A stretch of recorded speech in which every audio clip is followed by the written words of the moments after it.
Lors de mon stage d'insulinothérapie fonctionnelle, on m'a tout d'abord appris à définir mes paramètres individuels en commençant par mon insuline basale. Il est bien gentil Alex avec ces termes savants. Mais ça veut dire quoi, insuline basale ? L'insuline basale permet de maintenir la glycémie stable en dehors des repas.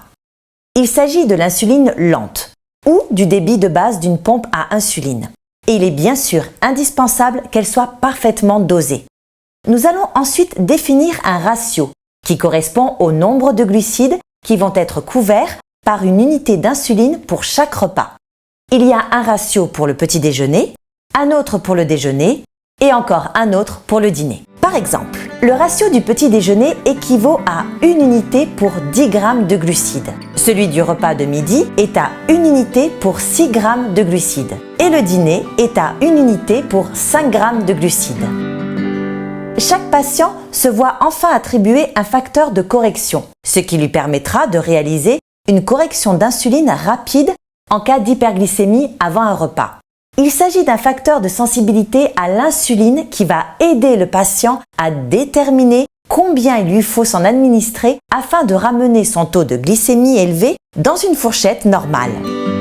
J'avoue qu'en écoutant toutes ces explications sur l'insulinothérapie fonctionnelle, j'avais un peu de mal à me faire à l'idée qu'Alex soit aussi rapidement devenu un expert à la matière.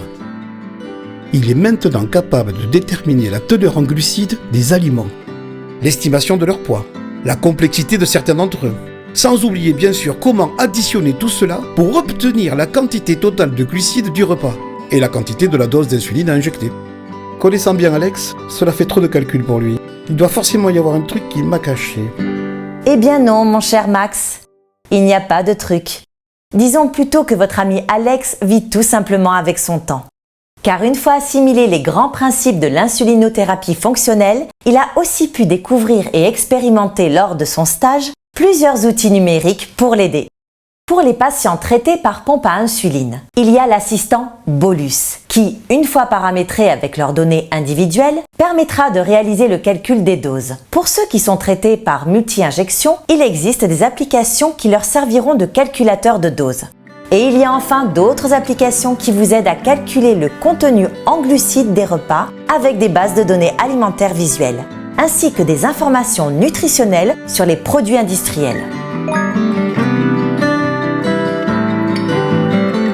Ah, si seulement il y avait aussi une application pour qu'Alex soit maintenant à l'heure.